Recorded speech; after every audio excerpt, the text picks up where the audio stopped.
A paz do Senhor, meus queridos. Estamos de volta mais uma vez em nosso canal Ensinador Cristão. Quero convidar você para dar o seu like e se você ainda não é inscrito em nosso canal, inscreva-se. Ative também o sininho de notificações a fim de receber as nossas dinâmicas semanais e também as nossas videoaulas das lições também a cada semana, tá certo? E o link do vídeo das nossas dinâmicas está na descrição deste vídeo. Logo abaixo aqui você vai encontrar o link das nossas dinâmicas, tá certo? Hoje nós vamos estudar a lição de número 5. Lição essa que traz como tema o casamento é para sempre. Vamos fazer a nossa leitura bíblica em classe em Mateus capítulo 5, versículos do 27 até o 32. Ouviste o que foi dito aos antigos: não cometerás adultério. Eu, porém, vos digo que qualquer que atentar numa mulher para a cobiçar, já em seu coração cometeu adultério com ela. Portanto, se o teu olho direito te escandalizar, arranca-o e atira-o para longe de ti, pois te é melhor que se perca um dos teus membros do que todo o teu corpo ser lançado no inferno. E, se a tua mão direita te escandalizar, corta e atira para longe de ti, porque é melhor que um dos teus membros se perca do que todo o teu corpo ser lançado no inferno. Também foi dito: qualquer que deixar sua mulher, que lhe dê carta de desquite. Eu, porém, vos digo que qualquer que repudiar sua mulher, a não ser por causa de prostituição, faz que ela cometa adultério, e qualquer que casar com a repudiada comete adultério. Muito bem, gente. Então é muito importante entendermos que o casamento não é uma instituição social destinada simplesmente ao homem e, portanto, por ele imaginada. Não. É uma instituição divina. Ela teve o seu começo não na sociedade, mas na ordenança de Deus. No início do livro de Gênesis, Deus disse: não é bom que o homem esteja só. Far-lhe-ei uma ajudadora que lhe seja idônea. Gênesis capítulo 2, versículo 18. Então, o casamento ele teve como começo a mente de Deus e Deus institui o casamento. Deus fez Adão cair num profundo sono. Enquanto ele dormia, ele tomou uma das costelas do homem e fechou o lugar com carne. Ali estava formada uma esposa para o homem. Por isso, deixa o homem pai e mãe e une-se à sua mulher, tornando-se os dois uma só carne. Gênesis 2 e 24. Então, pelo casamento, Deus une marido e mulher numa união inseparável, indissolúvel. Os dois eles se tornam uma só carne. Com o mandamento concernente ao matrimônio, Deus protege a violação do casamento e também ele é contra a sua dissolução. Quando em Êxodo capítulo 20, versículo 14, Deus diz: não adulterarás, nós observamos que este mandamento ele visa a preservação da família e, consequentemente, a manutenção da sociedade. Além disso, destaca-se que o amor é a maior lei da vida e não o prazer, sobretudo quando desfrutado com doses egoístas e destituído de benevolência e complacência. Então, gente, o 7º mandamento, na sua observância, inibe as ilicitudes sexuais que muitas vezes se quer praticar dentro do casamento, o que inclui toda iniciativa sexual fora dos padrões pré-estabelecidos por Deus, de acordo com as Escrituras Sagradas. Então a sexualidade ela tem um propósito que atende à união do homem e da mulher na formação da família, cujas finalidades absolutas são a criação de laços afetivos e a procriação. O primeiro tópico da nossa lição fala sobre a condenação do adultério.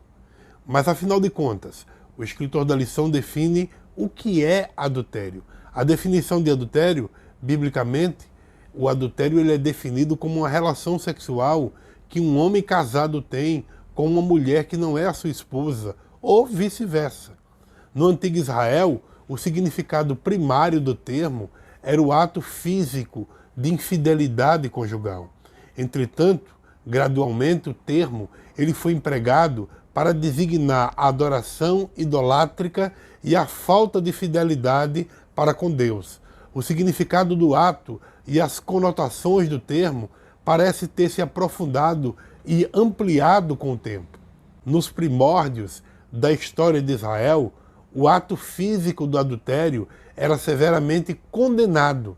A morte por apedrejamento era a punição prescrita para esse tipo de ato, tanto para os homens como para as mulheres apanhadas em adultério. E a pena de morte era aplicada no caso do adultério cometido não somente pelas mulheres casadas, mas também as que fossem noivas ou então comprometidas, de acordo com Levítico capítulo 20, versículo 10, e também Deuteronômio 22, versículos do 22 até o 25. Biblicamente, dois termos são usados para pecados na área sexual: porneia e mocheia. E esse termo grego é muito abrangente, pois ele envolve também fornicação, homossexualidade, lesbianismo, relação sexual com animais, relação sexual com parentes próximos, de acordo com Levítico 18. Tem também a relação sexual com um homem ou uma mulher divorciada. Então você percebe que o texto grego para a questão da infidelidade conjugal, ela abrange muita coisa. E não apenas um homem ter relação com uma mulher que não é a sua esposa, ou então uma mulher ter relação com um homem que não é o seu esposo. Envolve também a mulher procurar uma outra mulher, a mulher ter relação com um animal, né? Ou vice-versa, o homem também. Então você percebe que a abrangência é bem maior. O número 2 fala sobre a posição de Jesus quanto à questão ao adultério. O que é que Jesus pensava sobre isso? Bem, em primeiro lugar, é importante nós entendermos que a compreensão geral da sociedade judaica era de que a mulher deveria ser casta antes do casamento e fiel depois dele. O homem, porém, muitas vezes dentro da sociedade judaica, ele se sentia livre para ter relações sexuais desde que fosse uma coisa discreta, que não envolvesse uma mulher casada, porque isso infringiria os direitos de outro homem. Então, o povo dos tempos de Jesus era bem moderninho, né, nessa questão. E aí Jesus chega dando uma nova compreensão sobre essa questão do adultério. Então Jesus faz uma distinção entre homens e mulheres, e os seus ensinamentos vão muito além da questão do ato físico ilícito para a questão da lascívia interior, que pode levar também ao ato físico. Então o desejo interior, ele pode ser tão perigoso quanto o pecado físico externo. Logo, é preciso ser radical ao lidar com esses desejos. Então, quando nós lemos a nossa leitura bíblica em classe, nós não podemos entender jamais que Jesus queria que nós mutilássemos o nosso corpo. Jamais. Mas dizendo que nós não podemos usar os nossos sentidos como visão, audição, olfato, paladar, tato, para estimular a lascívia, neste caso, que é proibido pela Bíblia. Então o cristão ele deve escolher cuidadosamente o que ele vê, o que ele cheira, o que ele prova, o que ele sente e também o que ele ouve. Depois de tratar do sexto mandamento, Jesus ele volta a sua atenção agora, né, para o sexto mandamento, que os rabinos eles limitavam o adultério apenas à infidelidade conjugal. E aí Jesus amplia o significado desse pecado para o olhar lascivo e o coração impuro. Embora os homens eles não possam julgar o olhar adúltero e o coração impuro, Deus, ele sonda os corações dos seres humanos e condena a intenção como se fosse pecado consumado. Então, não basta ir para a cama do adultério para quebrar o 7º mandamento. Basta ter a intenção de arrastar para a cama a pessoa ilicitamente desejada, que para Jesus isso já era considerado como um adultério. O escritor da nossa lição, em seu livro, ele diz o seguinte: estamos vivendo hoje em uma sociedade que tolera tudo. E mais triste é que isso está penetrando no meio do povo de Deus, em especial nas academias em que se procura justificar essas questões de modo delicado. Todavia, se não atentarmos realmente para o que é o pecado, nunca iremos atender de fato o que é a salvação e um viver em santidade. Jesus, ele foi incisivo quanto ao adultério, porque ele sabia muito bem que a monogamia sempre foi o projeto do Pai. Por isso, intensificou muito mais essa questão. O número 3 desse primeiro tópico fala sobre os males do adultério. Esse tópico também, ou melhor dizendo, esse subtópico também é muito interessante, porque o adultério ele sempre foi prejudicial para a estrutura da família. E qualquer infidelidade no relacionamento a dois sempre será ruim, pois gera o quê? Desconfiança, feridas emocionais, desvalorização, desrespeito, fraqueza e queda na vida espiritual. Por isso, é importante evitar tanto a prática do ato como os pensamentos também indevidos. Então, o adultério ele é mais obsceno e imoral do que todas as outras ações. Entre os seus danos, nós podemos destacar alguns. Primeiro, ele espalha a desordem e torna a pessoa sem dignidade diante da sociedade. Alguém que adultera, quando ele vai chegar diante da sociedade, ele não é visto mais da mesma forma. Há também um outro perigo, um outro problema, que é o desperdício de dinheiro. Quem adultera, muitas vezes, gasta além do que devia. Terceiro lugar, o adultério também corrompe a moral. O homem ou a mulher que cai em um pecado como esse, moralmente, fica desrespeitado diante da sociedade. Outro grande problema é a causa de doenças malignas e letais, como sífilis, gonorreia, tuberculose, AIDS, entre outras doenças que levam até mesmo à morte. Outro também problema é no relacionamento com o Senhor, que sofre uma ruptura. Então é preciso buscar uma nova reconciliação com Deus. Há também o problema de você ter pesares de culpa por ter traído a pessoa amada. Então serão várias horas de dor, de sofrimento, pensando no erro cometido. Outro grande problema é a decepção para os filhos, principalmente quem é casado e tem 1, 2, 3 filhos, não é? Então ele poderia até perder a amizade, perder o respeito dos filhos. Pense bem nisso. Outro grande problema é a quebra de confiança no relacionamento conjugal. Quem cai em um pecado como esse, seja homem ou mulher, de alguma forma, a pessoa que a ama, por mais que a ame, mas não confia mais daquela mesma forma que confiava antes. Outro grande problema é a indignação dos amigos crentes por sua falta de integridade cristã.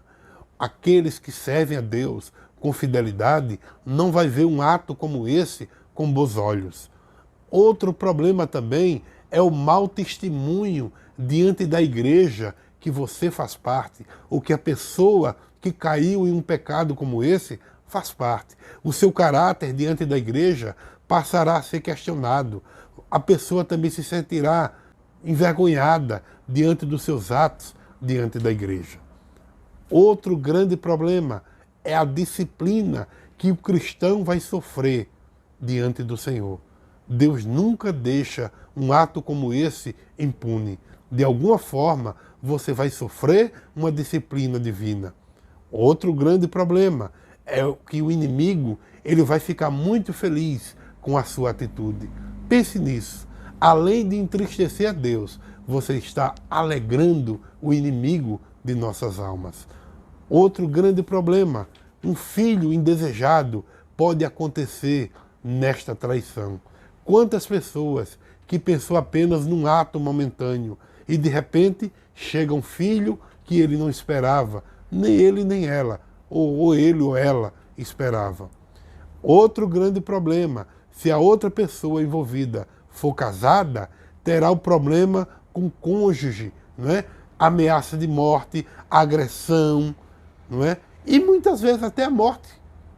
Quantas pessoas, por causa de traição, não foram assassinadas? Então, tudo isso são problemas que podem ser enfrentados no pecado cometido do chamado adultério.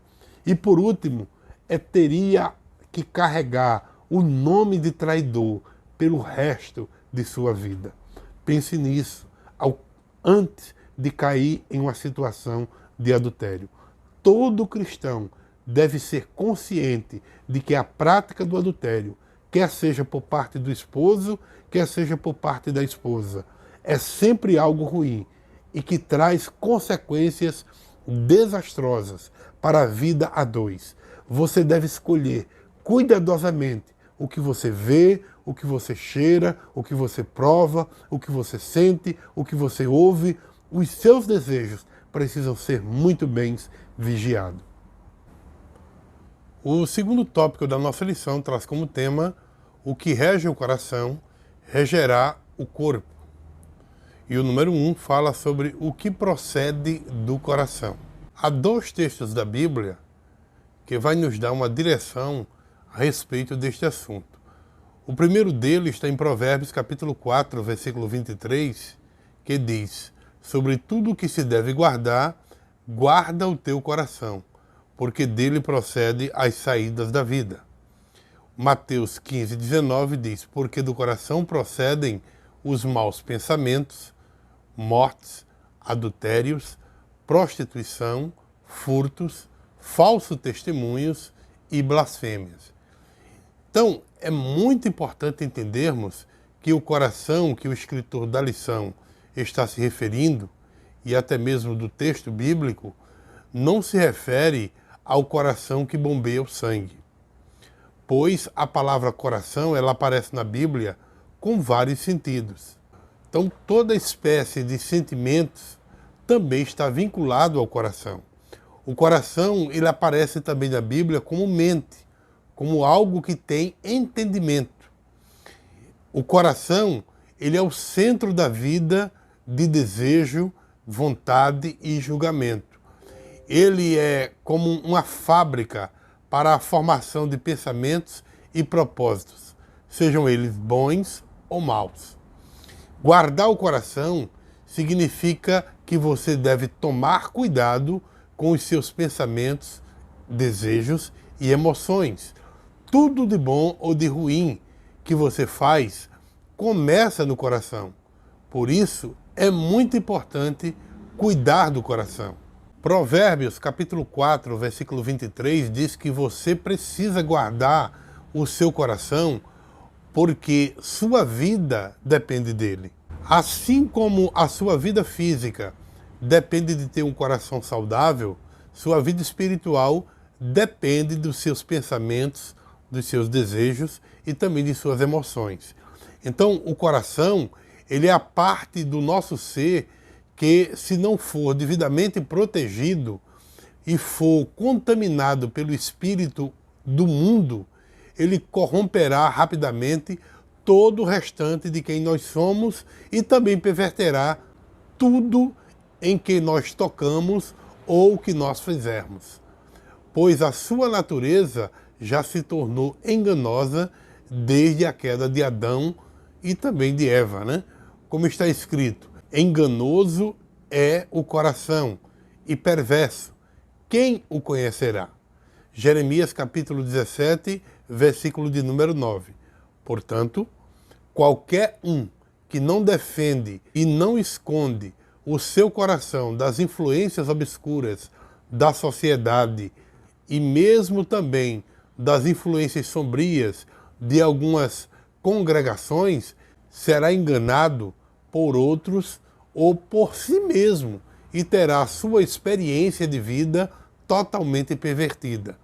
Atualmente as pessoas simplesmente caminham sobre a face da terra com um coração completamente à deriva, desprotegidos, expostos a todo e a todos, levados de um lado para o outro por qualquer vento social, sendo massivamente bombardeado sem perceberem o tamanho dos danos que toda a sua exposição causa, ou até mesmo sem dar a devida importância para o fato de que o coração ele deve ser devidamente blindado para se manter protegido de todos os ataques gratuitos e também dos sentimentos ruins, pensamentos destrutivos, crenças limitantes, mentalidades aprisionadas, emoções obscuras, falsos sonhos, delírios da vaidade, enganos de natureza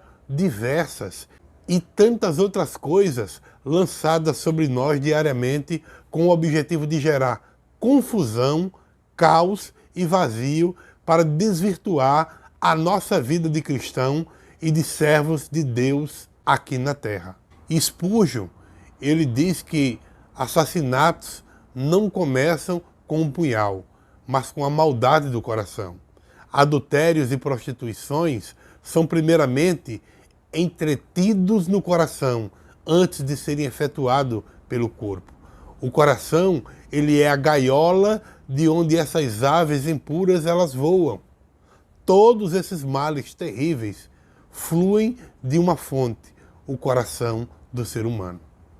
O segundo subtópico desse primeiro tópico fala sobre o homem é o que pensa. Muito interessante esse número 2 do primeiro tópico.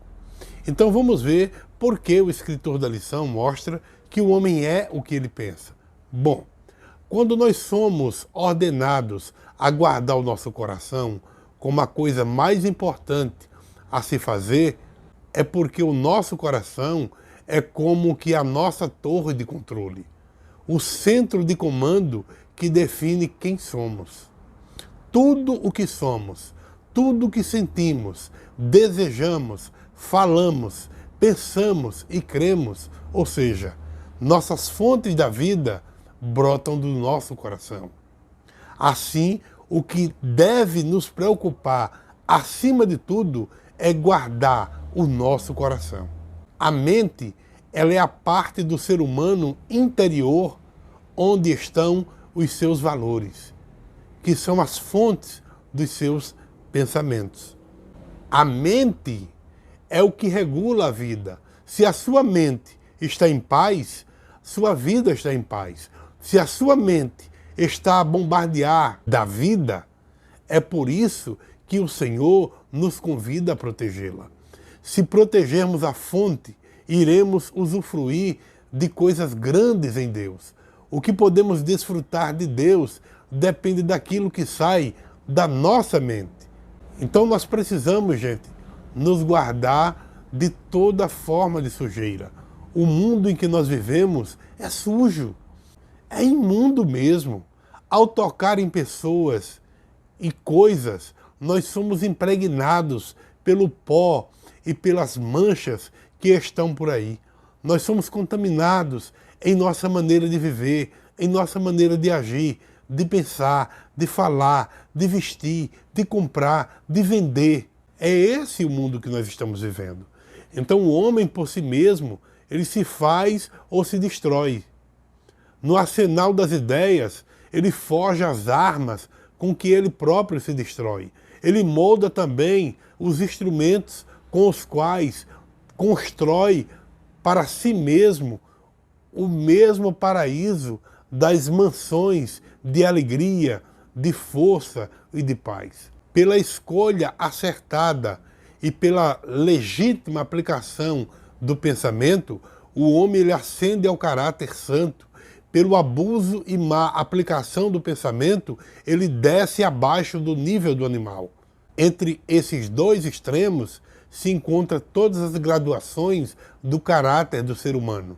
E o homem é quem as modela, é quem as controla através das decisões da sua mente, que deve estar moldadas pelo Espírito Santo. O número 3 desse segundo tópico fala sujeitando o corpo ao Espírito Santo. Em 1 Coríntios capítulo 6, versículo 19 e 20, diz assim: ou não sabeis que o nosso corpo é o templo do Espírito Santo que habita em vós, proveniente de Deus, e que não sois de vós mesmos, porque foste comprados por bom preço. Glorificai, pois, a Deus no vosso corpo e no vosso espírito, os quais pertencem a Deus. Gálatas 5,16 diz assim: digo-vos, porém, andai em espírito, e não cumprireis a concupiscência da carne. Então, irmãos, a Bíblia ela descreve como carne aquilo que mora dentro do homem, que se opõe contra Deus e contra a sua vontade, ou seja, o nosso eu. Isto é a carne. A carne aqui refere-se à natureza humana em sua condição decaída, enfraquecida, desorganizada pela herança racial derivada de Adão. Muitas vezes, quando se fala em carne na Bíblia, muitas pessoas acham que é isso aqui, ó. E na verdade não é. Quando a carne ela é condenada, a referência não é esse corpo material. O tecido material não pode pensar ele apenas. Não. Mas o corpo, quando ele é usado pela alma que peca, ou seja, a alma pecadora, é esta alma, que eu chamo de alma pecadora e que a Bíblia apresenta, que realmente peca. O corpo é apenas um instrumento para a alma. Por exemplo, se alguém amputasse as mãos de um ladrão, ele ainda seria um ladrão no seu coração. Se alguém cortasse os órgãos genitais de um adúltero, ele no seu íntimo iria continuar um adúltero. Os impulsos pecaminosos da alma devem ser eliminados. É essa a obra do Espírito Santo. Com a entrada do pecado no mundo, o homem ele teve os seus desejos pervertidos. É a perversão dos desejos ou dos instintos, faculdades dadas por Deus, que é a base do pecado. O adultério é uma perversão do instinto sexual que foi dado por Deus. Nós vivemos em guerra 24 horas por dia, 7 dias por semana. Trata-se de uma batalha ininterrupta. Não é só contra os demônios, mas contra a nossa própria natureza pecaminosa, contra o nosso próprio eu, os nossos próprios desejos pecaminosos. O apóstolo Paulo, ele declarou que vivia em seu corpo uma guerra entre seu homem interior, que tinha prazer na lei de Deus, e a sua carne, que vivia dominada pela lei do pecado. Andar em espírito significa obedecer ao Espírito e os diferentes mandamentos e leis às quais ele nos lembra quando chegam todas essas tentações. Ser tentado não é o mesmo que pecar, mas através da tentação você é colocado à escolha. Se você é tentado a alimentar pensamentos impuros em seu coração, você não deve submeter a sua carne a isso, mas procurar vivenciar o que diz a palavra e se submeter a ela. Andar em espírito é simplesmente permitir que o Espírito Santo realize a sua santa vontade, é viver na dependência do Espírito e não da carne. O terceiro tópico da nossa lição trata sobre a indissolubilidade do casamento. O número 1 fala sobre o casamento na perspectiva bíblica. O casamento, na verdade, é uma ligação permanente e dedicada entre um homem e uma mulher. A Bíblia diz em Mateus capítulo 19, versículos 5 e 6, que Deus ordenou, por isso, que o homem deveria deixar seu pai e a sua mãe e unisse a sua mulher, e eles seriam os dois uma só carne. Assim eles não seriam mais dois, mas uma só carne. E ainda o escritor diz também que o que Deus ajuntou, o homem jamais deveria separar. Desta forma, nós entendemos que o casamento é uma instituição sagrada, criada pelo próprio Deus. No casamento, o homem e a mulher devem cumprir a ordem de Deus. O homem deve amar a mulher como Cristo amou a igreja, e a mulher deve ser submissa ao seu marido. Tendo em conta o que nós já falamos, é muito importante ter cuidado quando se escolhe alguém para se casar. Geralmente, quando um relacionamento começa mal, ou seja, fora dos princípios bíblicos, ele também termina mal. É por isso que é muito importante orar, conhecer bem a pessoa na base da amizade, do diálogo, da conversa diária e depois buscar conselhos antes de dar o passo para o casamento.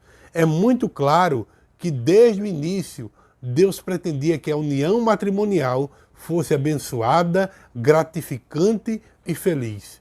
Primeiro, ele criou o homem à sua própria imagem, capaz de amar, de comunicar, de criar, e depois colocou um belo jardim onde todos os desejos de um coração humano puro poderia ser encontrado. Mas o incrível trabalho de criação de Deus não foi completo até então. O que foi que ele fez então? Ele faz a mulher. Ele disse, não é bom que o homem esteja só. Far-lhe-ei uma ajudadora idônea para ele. Gênesis capítulo 2, versículo 18. Um ajudante é uma companheira, é alguém no mesmo páreo, para compartilhar os seus pensamentos, os pensamentos mais profundos, e retornar seu amor infalível. Quando Deus levou a mulher a Adão, a sua alegria foi completa, como ele mesmo declarou, esta agora é osso dos meus ossos e carne da minha carne. Gênesis capítulo 2, versículo 23. O número 2 desse terceiro e último tópico fala o seguinte, o que fazer para que o casamento seja para sempre? Isso é uma pergunta bem interessante. O escritor da lição diz o seguinte, um casal que vive a vida a dois, em amor, irá construir a mais bela e perfeita união, ainda que enfrente lutas, reveses nesta vida. O casamento ele deve ser construído com base em respeito, em amizade, bom tratamento, carinho, dignidade, entre outros. Gostaria de te passar algumas dicas importantes a respeito desta temática desse número 2 do terceiro tópico, onde diz assim, o que fazer para que o casamento seja para sempre? Bom, a primeira dica importante é vigie. Vigie em suas palavras. Ou seja, o cuidado com o que você fala para o seu cônjuge deve ser constante. Às vezes a gente acha que por conviver com uma pessoa, a gente pode falar o que quer, do jeito que quer, na hora que tem vontade. E na verdade não é bem assim. Mais uma coisa importante, entenda que o seu cônjuge tem família. Tem gente que acha que porque casou, a família do cônjuge morreu. Acabou. E na verdade não é bem assim. Casamento não é um enterro. Respeita a história da outra pessoa. Aprenda a dividir tempo com os outros. Ah, eu odeio a minha sogra, odeio o meu sogro, odeio os meus cunhados, odeio o cachorro. Eu quero casar com você e não com o resto da sua família. Peraí, você quer casar ou quer colocar outra pessoa numa ilha somente com você? Precisa ter cuidado com isso. Outra observação muito importante, se você quer ter um casamento duradouro, faça com que o seu cônjuge se sinta uma pessoa importante em sua vida. Não valorize mais a sua família, os seus amigos, do que o seu cônjuge. Mais uma coisa importante, trate o seu cônjuge com respeito. Bondade, consideração, dignidade são essenciais para manter um relacionamento feliz. Comentários maliciosos, palavras desagradáveis, críticas podem destruir o amor. Ninguém gosta de se sentir menosprezado. Se você não gosta de algo, o que o outro faz, encontre uma maneira de expressar seu sentimento sem ferir a autoestima da outra pessoa. Mais uma dica importante: dê apoio. O suporte pode ser emocional, físico, espiritual. Tente incentivar o outro com palavras e ações para mostrar o quanto você se preocupa com ele ou com ela. Aprenda também a valorizar as boas atitudes do seu cônjuge. Há pessoas que só conseguem enxergar quando o outro faz algo de errado. No entanto, quando o outro faz coisas boas, interessantes, isto nunca é valorizado. Aprenda também a se comunicar. Se você está passando por uma fase difícil em seu relacionamento, porque todo dia há uma nova e cansativa discussão, saiba que a causa do problema pode estar justamente na falta da comunicação. Muitas situações fáceis de resolver podem ganhar uma proporção enorme porque o marido ou a mulher não conversam e não dialogam.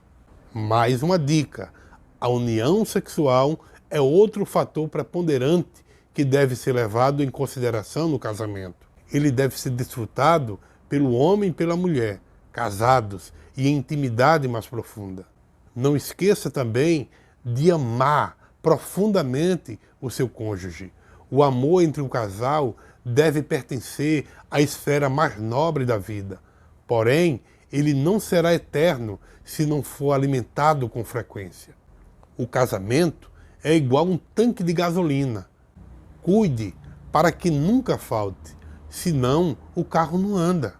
Coloque os ingredientes certos no seu casamento.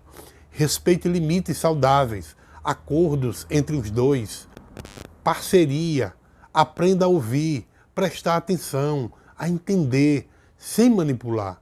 Casamento precisa de manutenção. E por último, o número 3 desse terceiro tópico, ele fala sobre o casamento, uma união indissolúvel. Como todos nós sabemos, o casamento foi e é uma instituição divina e deve ser governado pelos princípios de Deus. O casamento ele é heterossexual, ou seja, por pessoas de sexo diferente. Ele é também monogâmico, ou seja, um só parceiro, uma só parceira. Ele é monossomático, ou seja, união de cônjuges em uma só carne. E ele é também indissolúvel, ou seja, que não se pode dissolver, não se pode se desfazer. Para vocês terem uma ideia do que está acontecendo no nosso Brasil nos dias atuais, no ano de 2020 foram registrados 77.509 divórcios. Já no ano de 2021, o Brasil bate recorde, com mais de 80 mil divórcios. Jesus deixou bem claro que o casamento é uma realidade para toda a vida. Os fariseus, quando perguntaram a ele sobre o que Moisés havia determinado, ou seja, a possibilidade do divórcio, dizendo: é permitido ao homem rejeitar sua mulher por qualquer motivo? O Senhor lhes deu uma resposta enfática: não lestes o que o Criador no princípio fez, homem e mulher, e disse: por isso deixará o homem o pai e a mãe e unir-se-á a sua mulher, e os dois formarão uma só carne? Assim já não são dois, mas uma só carne. Observe que a família ela está no projeto central e original de Deus. É uma instituição por ele desejada antes mesmo da queda, antes do pecado original. Todas as alterações posteriores, a ruptura do vínculo matrimonial, a indisciplina, o abandono dos filhos, a paternagem irresponsável e outras coisas, são consequências da desobediência radical que vem desde Adão. O divórcio, ele vem sendo praticado legalmente em várias partes do mundo. Não falta aos homens boas desculpas e subterfúgios mirabolantes para legitimar essa prática nociva à família. Nos dias de Jesus, entre os judeus, a situação não era diferente. As pessoas se divorciavam por motivos banais e ainda com um amparo legal das suas tradições. E Jesus ensinou nos evangelhos que o divórcio é por causa da dureza do coração do ser humano e não como uma regra. Ou seja, Jesus mostrou que a prática ela só foi permitida por Moisés em razão da dureza do coração do homem, como eu disse. Portanto, o divórcio nunca faz parte dos eternos desígnios divinos. O que Deus ajuntou, não separe o homem. É isso que está escrito em Mateus, capítulo 19, versículo de número 6. Considerando cada ponto daquilo que nós abordamos em nossos comentários, não espere um colapso conjugal para então estar buscando soluções no divórcio. Renove, melhore, recicle seu relacionamento conjugal e fuja de todas as possibilidades que desemboquem numa catástrofe desta natureza. O ideal, portanto, é que o cônjuge permaneça unido até que a morte os separe. Assim, não permita que o diabo destrua a sua vida e a vida da sua família. Por último, nós queremos tratar sobre a conclusão desta lição, como sempre nós fazemos, tentando mostrar para vocês os objetivos da nossa lição. Em primeiro lugar, é importante que você apresente a condenação do adultério. Mostre que a Bíblia proíbe e condena claramente este ato. Êxodo capítulo 20, versículo 14 diz: não adulterarás. Então isso viola o compromisso assumido no casamento, a ser fiel a um parceiro de casamento. Cobiçar a mulher ou o homem alheio é uma forma também de adultério. Em segundo lugar, mostre que o que rege o coração vai reger também o corpo do ser humano.